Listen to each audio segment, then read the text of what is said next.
Okay, y'all, I'm back. That was Tony. She called. I turned off the call waiting. That was Tony. Tony come beeping in. She want nothing. Thank you, Tony. I love you. What was I saying?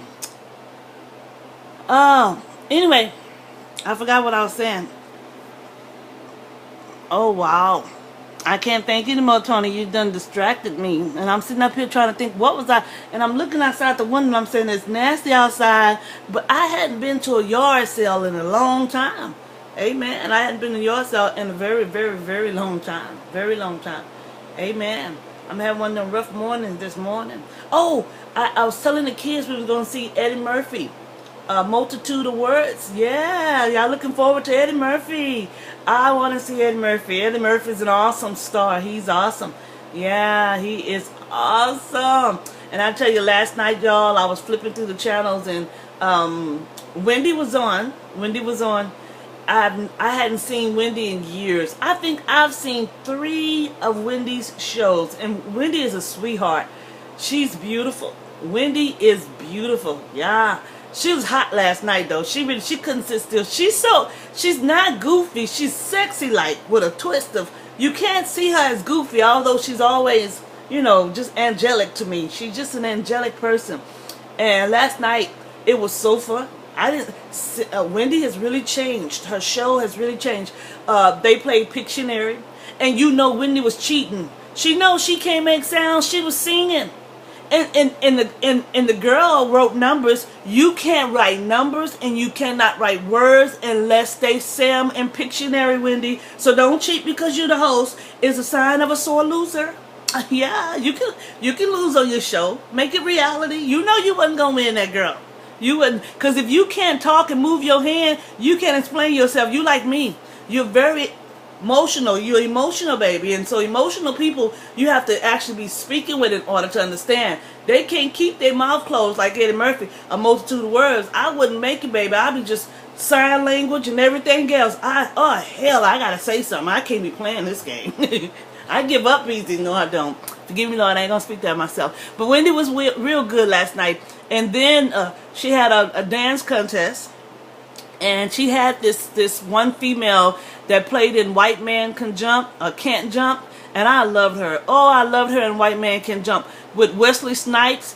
And I love the way she speaks. Yeah, she was awesome in White Man Can't Jump. And so she was on the Wendy show last night. And so Wendy had a dance contest.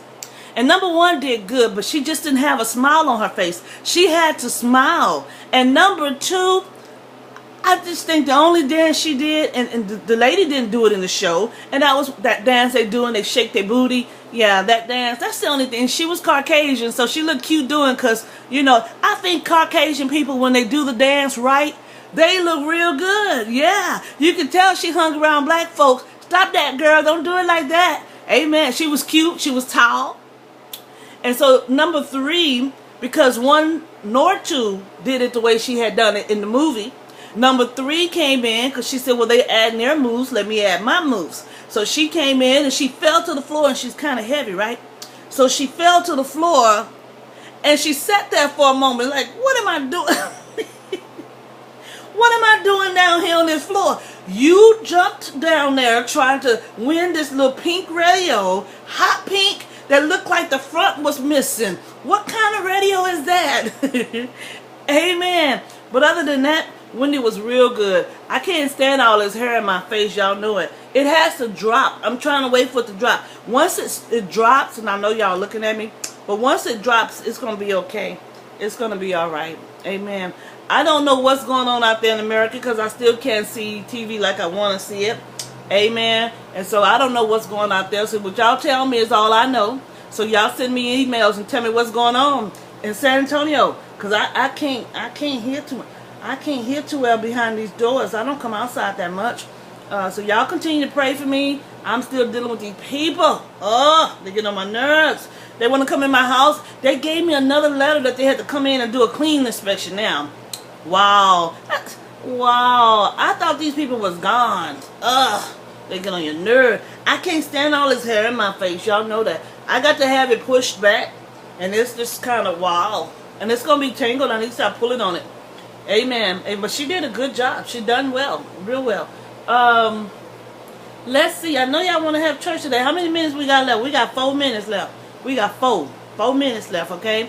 Let's see. I had a topic I wanted to talk about, but it slipped my mind when the three-way call beeped in. Amen. What am I going to talk about this morning? We did an awesome job the week before last. We dealt with sex, and I got a lot of comments on the sex part. But I want to deal with marriages. Can we deal with unity? Because, I feel that a lot of folks are getting married today, and they don't know the meaning of unity. And let me ask you this question. Let me say this. A lot of times you don't think about things. We can get so deep, and we can have steps to making this happen right, and steps to doing this, and steps to doing that, but we don't look at that when we go into anything, unless you're doing a business investment, and you try to be very careful. But with life, we don't take heed to those steps they give us. I believe it's at the last result that we, when things are going bad and we need some help, some folks will go grab a book on somebody teaching on how to make love, or how to pour champagne, or how to eat at the dinner table. Yeah, at the last minute when it seemed like all else has failed. But in life, we just go into things. Yeah, I'm not going to go to the door and open up a book on how to open up the door. I'm just going to open it and experience, okay, if I turn the knob this way and pull it inwards, because most doors are made like that, then I probably can get out. Yeah, and so we're not hazardous of things that we take for granted. Amen, that's a good word. We're not careful, we're not cautious of things we take for granted. And we take anything that's the norm for granted. Yeah, and so marriage is becoming the norm. And well, yeah, back in the days, they were just getting married. We really didn't know what marriage was. We just walk into it. We just go into it as is. That's the way we do it, as is. There's no real protocol or standard for marriage nowadays. Back in the old days, the men, and I got 3 minutes left, the men kept their daughters at home until marriage. Yeah, and so they were covering them. And they were gentle women, and they were taught already how to cook and how to clean and how to take care of mama's children. Yeah, that was their training. And so by the time it was time for them to get married, they had already knew how to take care of responsibility. Yeah, they already knew what to do. Nowadays, we grow up and half the time, and I guess it may be just around the people I've been raised with, we're not taught how to be parents. We're not taught how to be wives. Yeah, we grow up nowadays, we don't see our parents being parents, we don't get up to morning cookings like we should. Back in old days, they would always get up and make breakfast before anyone go outside, make sure the kids was clean. Nowadays, we throw our kids in the bathtub. We go get in the bathtub. They could be 2 years old. Go get in the bathtub, run your water. And we'll sit up here, we're on the phone. Yeah, we texting on Facebook, and our children, 2-year-old, okay, mommy, she put the stopper in, she turned the water on, she put the dog in there, she put the dogs in there, all the reptiles go in there. Then she come and tell you, mama, I'm ready. Yeah, because they know not to get in there, but they have to make their own bath water. Yeah, that's responsibility, though. She's learning, she's teaching, she's teaching herself, and that's going to make her an independent woman. You think so? Yeah, that's how you make a beautiful wife. Nowadays, little girls, we go put you in the bathtub and we clean up under your arm between your legs. So when you get older, you're stinky because you're so used to mama doing it. I'm not going to do it until mama come and wash me. Amen. Amen. I'm not going to run no bath water. Amen. No, I'm just kidding. But we don't teach them the basics of marriage, the standard of marriage. We don't allow our kids. And we have an excuse because we had it so hard. And we don't want our kids to have it that hard. And so we go and we do everything for our kids. And we spoil the heck out of them. And so now they get old and they don't even know how to take care of a man. They don't know how to raise a child. And it's getting worse. Once we become lazy, the child is lazier. Yeah, like Jesus says, greater work shall we do. And so what we're looking for is for the child to do greater work, but now we're teaching them lesser things. So they're not going to do greater works until they see us do great works. And so what's going to happen is the reciprocal. They're going to fall behind because the less we do, the lesser they do, and the less is that they third party, the third generation would do. You understand me? So let's stop lessening up things. Let's start increasing them. All right? I got 10 seconds to go, and I hope you learned something from that short word from the Lord. Let's examine ourselves and do better for the sake of the future and for our kids. Amen.